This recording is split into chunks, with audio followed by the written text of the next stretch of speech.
In this video we're installing this. It's the R&G Radiator Guard for the Indian Scout Bomber.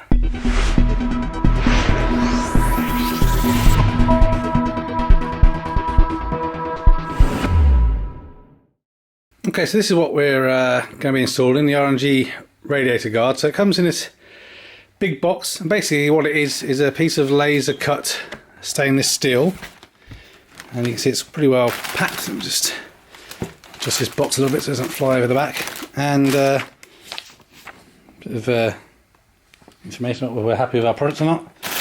Get this stuff out of the way.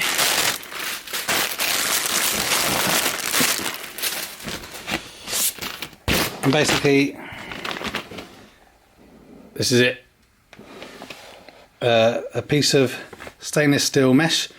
So you probably could just buy something like this yourself if you wanted to, but I decided to go with the R&G product just to see what it's like. So basically it's just going to cable tie in into the space of the grill. So we'll show you kind of how that looks.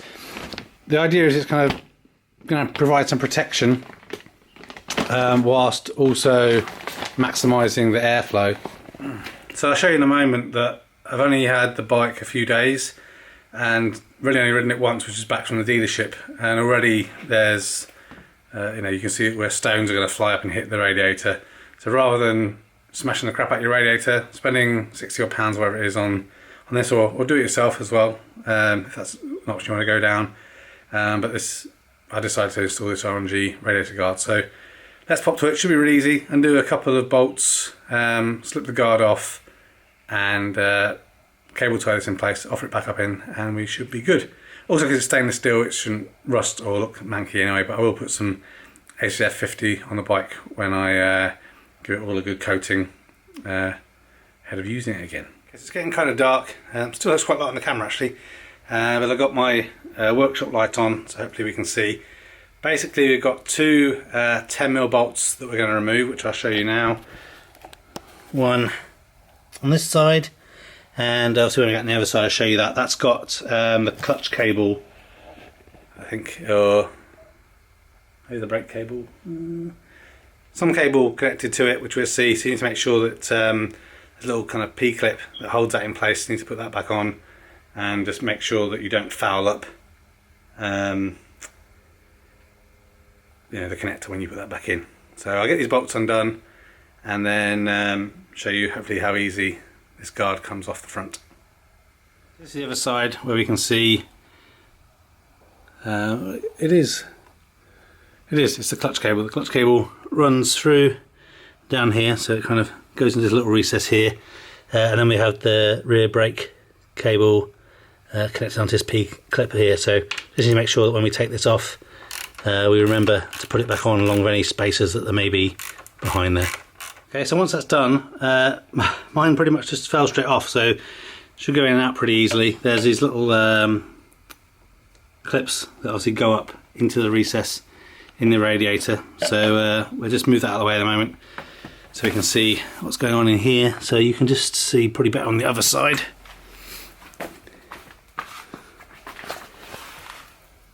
Just here, a little bit of damage from a stone already, so putting this guard on here is definitely going to be the thing to do.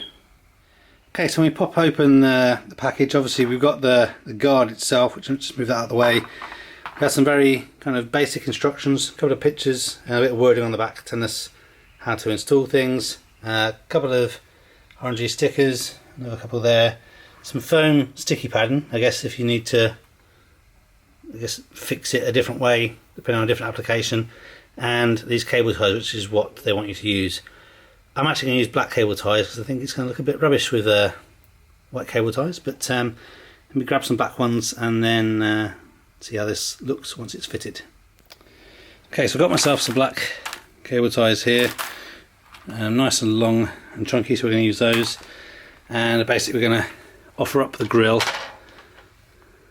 onto here, and you're going to see actually that even though it's supposed to be precision laser cut, it's a little bit too big at the top, so we're going to bend it a little bit to kind of fit into those grooves, and hopefully that will kind of work okay. So let's start by getting this positioned nicely, and then we can bend the top bits a little bit. So I think I'm going to clip in the bottom to hold that in place, and then see how we get on.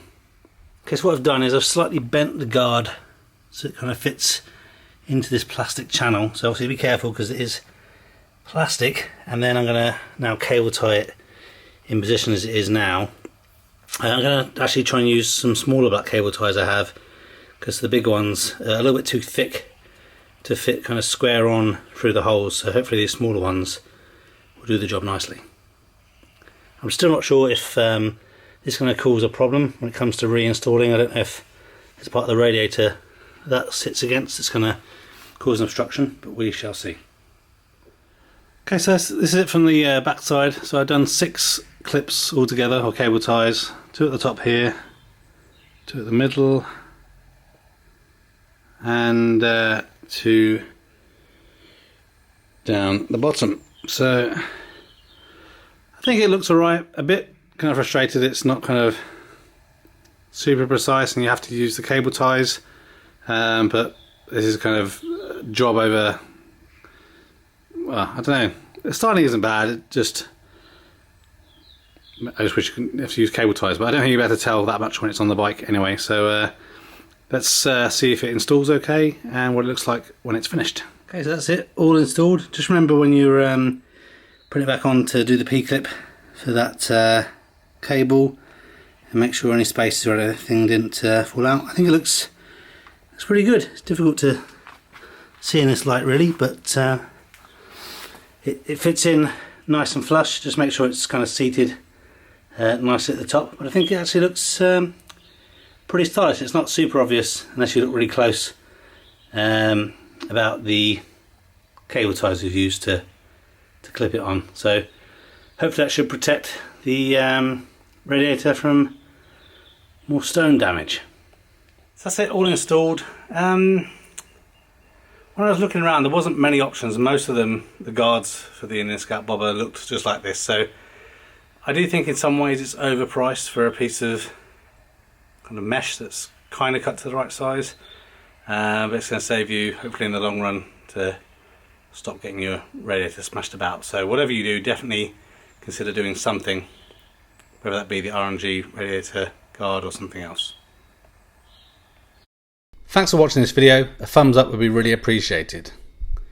If you're interested in other geek type videos, please consider subscribing to Spectrum Geeks. Why not also follow us on Facebook, Instagram and Twitter. And before you leave, why don't you check out one of these other videos that may be of interest. Thanks again for watching.